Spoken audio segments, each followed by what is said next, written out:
So today we will study chapter 5, the fundamental unit of life. Today we will study the discoveries. Okay. So while examining a thin slice of cork, Robert Hooke saw that the cork resembled the structure of honeycomb, consisting of many little compartments. So what happened while Robert Hooke was examining the thin slice of cork? Okay, he saw that the cork has some same structure like a honeycomb, as it was having so many little compartments. Okay, and that little compartments Robert Hooke named as cell. Now the thing came in a mind that what is cork. So it is also given that cork is a substance which comes from the bark of a tree. We get cork from the bark of tree. Okay, so when did Robert Hooke discovered cell? In 1665. Okay, with the help of his self-designed microscope. Okay, you can say it primitive microscope also. Okay, so in the year 1665, Hooke made this chance observation through a self-designed microscope, and Robert Hooke called these boxes cell. Cell is a Latin word for a little room. He saw many little rooms and he named that little rooms, that little compartments as cell. Okay, now this may seem to be a very small and insignificant incident, but it is very important in the history of science. हमारे लिए या आप लोगों के लिए बहुत छोटा सा इंसिडेंट आपको लग सकता है, पर ये साइंस के लिए बहुत ही इम्पॉर्टेंट इंसिडेंट था. ओके, अगर सेल डिस्कवर नहीं होता तो फिर जो आने वाले साइंटिस्ट थे, जो आगे वाले साइंटिस्ट थे, तो वो भी न्यूक्लियस सब नहीं डिस्कवर कर पाते. जब रॉबर्ट हुक ने सेल डिस्कवर करा तभी उन लोग को क्यूरियोसिटी हुई कि जानने की कि सेल के अंदर होता क्या है, और फिर आगे की डिस्कवरीज हुई. भले ही आपको लगता हो बहुत ही स्मॉल चीज़ है, पर स्मॉल चीज़ नहीं है साइंस की फील्ड में. This was the very first time that someone had observed that living things appear to consist of separate units. सबसे पहली बार हुआ है कि जब किसी ने ऑब्जर्व किया कि जो लिविंग थिंग्स हैं वो डिफरेंट यूनिट्स की बनी हैं, एक यूनिट की नहीं बनी है, डिफरेंट यूनिट्स की बनी है. मतलब कि छोटे छोटे टुकड़े से बनी हैं, सेल से बनी हैं. ठीक है, the use of the word cell to describe this units is being used till this day in biology. अभी तक हम लोग स्मॉल कंपार्टमेंट्स को कहने के लिए सेल ही का यूज़ करते हैं, चेंज नहीं हुआ ये word. Okay, now cells were first discovered by Robert Hook in 1665. He observed the cells in a cork. Cork कहाँ से मिलता है? Bark of tree से. Slice with the help of a primitive microscope. You can write self-made microscope also and primitive microscope also. Okay. Leeuwenhoek in 1674. Okay. With the improved microscope, discovered the free living cells in pond water. Leeuwenhoek scientist थे, उन्होंने सिर्फ एक चीज़ की discovery नहीं करी बल्कि बहुत सारी चीज़ों की डिस्कवरी करी है. ओके, जो मैं आपको आगे बताऊंगी. फॉर द फर्स्ट टाइम, सबसे पहली बार किसने देखा था लिविंग सेल को? ल्यूवेनहुक ने. लिविंग सेल देखा था ल्यूवेनहुक ने कहाँ? पॉन्ड वाटर में, इम्प्रूव माइक्रोस्कोप की हेल्प से. ठीक है, पर जो रॉबर्ट हुक ने देखा था वो डेड सेल था. याद रखिएगा, रॉबर्ट हुक ने जो देखा था सेल वो डेड सेल देखा था. ठीक है, पर सबसे पहली टाइम लिविंग सेल किसने देखा था? ल्यूवेनहुक ने. ओके, फिर it was Robert Brown in 1831 who discovered the nucleus in the cell. फिर 1831 में रॉबर्ट ब्राउन ने न्यूक्लियस को डिस्कवर करा सेल के अंदर. Then in 1839 Purkinje coined the term protoplasm for the fluid substance of the cell. Cell के अंदर जितना भी फ्लूइड है, चाहे वो प्लाज्मा मेम्ब्रेन से न्यूक्लियर मेम्ब्रेन के बीच में हो या न्यूक्लियस के अंदर हो. ठीक है, उस पूरे को प्रोटोप्लाज्म कहा गया. ठीक है, पूरे जितना भी फ्लूइड सब्सटेंस है सेल के अंदर. ओके, फिर the cell theory that all the plants and animals are composed of cells and that the cell is the basic unit of life was presented by two biologist, Schleiden and Schwann. Schleiden ने 1838 and Scaven 1839. The cell theory was further expanded by Virchow in 1855 by suggesting that all cells arise from pre-existing cells. With the discovery of electron microscope in 1940, it was possible to observe and understand the complex structure of cell and its various organelles.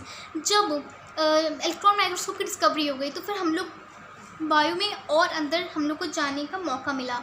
उसकी वजह से हम लोग और deeply cell को देख पाए, उसके कॉम्प्लेक्स स्ट्रक्चर को समझ पाए.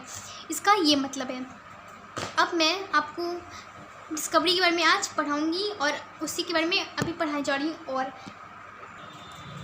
अब देखिए, ठीक है, 1665 में रॉबर्ट हुक ने ऑब्जर्व किया a thin slice of cork under the primitive microscope and use the term cell for the compartments he saw.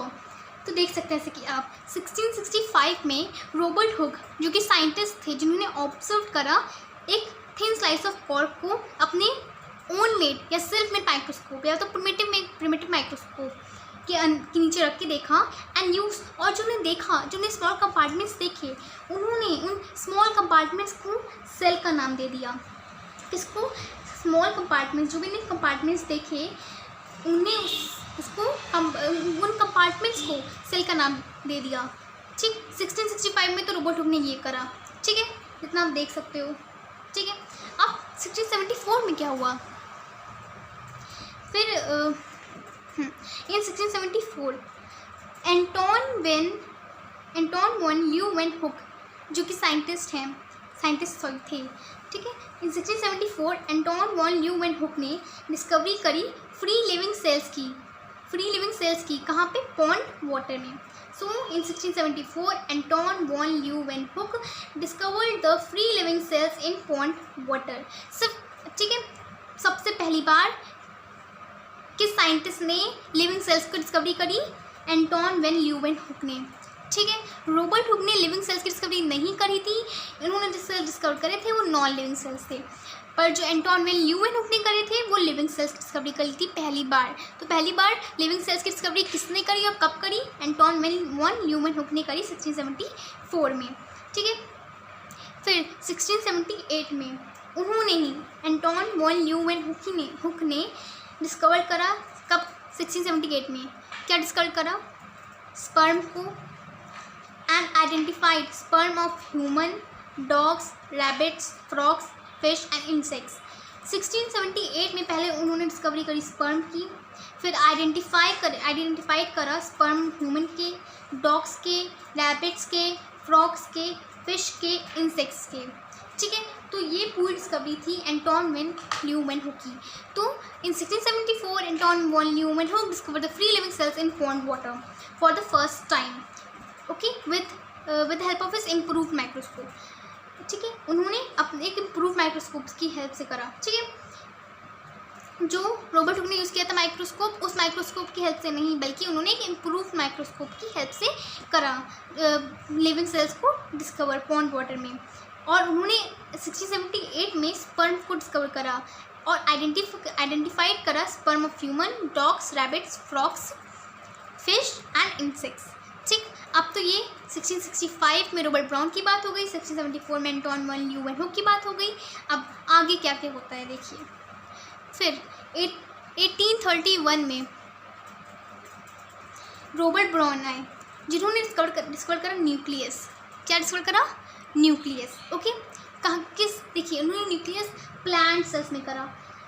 आप लोगों को कन्फ्यूजन हो सकती है कि उन्होंने शायद एनिमल सेल में करा हो या किसी और कोई और सेल में करा हो, पर उन्होंने न्यूक्लियस की डिस्कवरी प्लांट सेल में करी थी. ठीक है, उन्होंने न्यूक्लियस जो डिस्कवर करा था वो प्लांट सेल में देखा था, डिस्कवर करा था न्यूक्लियस को प्लांट सेल में. 1831 में रॉबर्ट ब्राउन ने डिस्कवर करा था न्यूक्लियस प्लांट सेल में.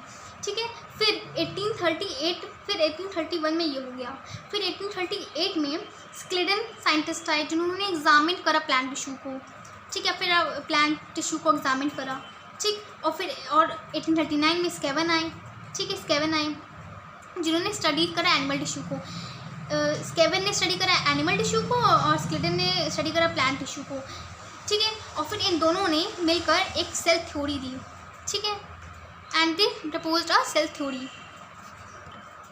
ठीक है, जो इन दोनों की सिर्फ थ्योरी लिखी है यहाँ पे. जो सेल थ्योरी है वो आपको मैं नेक्स्ट वीडियो में बताऊँगी. ठीक है, कहाँ इन लोगों ने कि all tissues and organisms are composed of cells. जितने भी टिश्यूज़ होते हैं या जितने भी ऑर्गेनिजम्स होते हैं वो किससे बनते हैं? सेल से। आप लोग जानते हैं ना कि जब सेल्स कंबाइन होते हैं तब बनता है टिश्यू, जब टिश्यू कंबाइन होते हैं तब बनता है ऑर्गन, जब ऑर्गन कंबाइन होते हैं तब बनता है ऑर्गेनिज्म। ये आप जानते होंगे ना।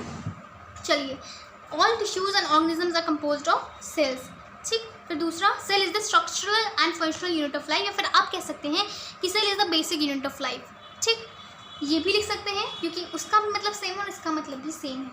ये भी लिख सकते हैं कि cell is the basic unit of life, और आप ये भी कह सकते हैं कि cell is the structural and functional unit of life. फिर देखिए 1839 में J.E. पुरकिंजी आए जिन्होंने give the term protoplasm for the living content of the cell. उन्होंने प्रोटोप्लाज्म दिया जितना भी लिविंग कंटेंट होता है सेल में, उसके लिए उन्हें एक टर्म दिया प्रोटोप्लाज्म। किसने? J.E. पुरकिंजी ने। कब? 1839 में। ठीक है, फिर 1855 में आर विर्को आए जिन्होंने एक और पॉइंट जोड़ दिया सेल थ्योरी में। क्या? That all cells arise from pre existing cells by cell division. सारे सेल जो हैं वो प्री एग्जिस्टिंग सेल से बनते हैं सेल डिवीज़न के थ्रू। ये उन्हें बताया। किसने? आर विर्को ने। कब बताया? 1855 में। ठीक है, इसके बारे में हम लोग आगे और भी डिस्कस करेंगे। इस cell arise from pre existing cells by cell division कैसे, ये सब डिस्कस करेंगे आगे क्लासेस में। फिर 1953 में वैटसन एंड क्रिक आए, ठीक है, जिन्होंने प्रपोज करा the double helical model of DNA molecule. ठीक है, 1953 में वैटसन एंड क्रिक आए जिन्होंने प्रपोज करा double helical model of DNA molecule. ठीक है, और आप लोग को समझ आ गया होगा पूरा, मुझे लगता है, मेरी होप है कि समझ आ गया होगा आपको पूरा। मैं आपको पूरा दिखा देती हूँ एक बार अच्छे से, ताकि आप लोग देख लें कि क्या है। देखिए, ठीक है, पर शॉर्ट रिवीजन ले लीजिए। पहले रॉबर्ट हुक आए 1665 में, डिस्कवर करा सेल को। फिर 1674 में एंटोन वैन ल्यूवेन हुक आए जिन्होंने लिविंग सेल को डिस्कवर करा पॉन्ड वाटर में। ठीक है, फिर आए रॉबर्ट ब्राउन 1831 में जिन्होंने न्यूक्लियस को डिस्कवर करा प्लांट सेल में। फिर 1838 और 1838 में स्क्लेडन आए जिन्होंने एग्जामिन करा प्लांट टिश्यू को। 1839 में स्केवन आए जिन्होंने एग्जामिन करा एनिमल टिश्यू को, और फिर उन दोनों ने मिलकर एक सेल थ्योरी दी। ये सेल थ्योरी दी कि सारे टिश्यू और ऑर्गेनिज्म जो है वो बने हैं सेल के, और cell is the basic unit of life, या फिर cell is the structural and functional unit of life. फिर 1839 में J.E. पुरकिंजी आए जिन्होंने टर्म दिया protoplasm for the living contents of the cell. फिर 1855 में आर विर्को आए जिन्होंने प्रपोज करा that all cells arise from pre existing cells by cell division. फिर 1953 में वैटसन एंड क्रिक आए जिन्होंने प्रपोज करा double helical model of DNA molecule.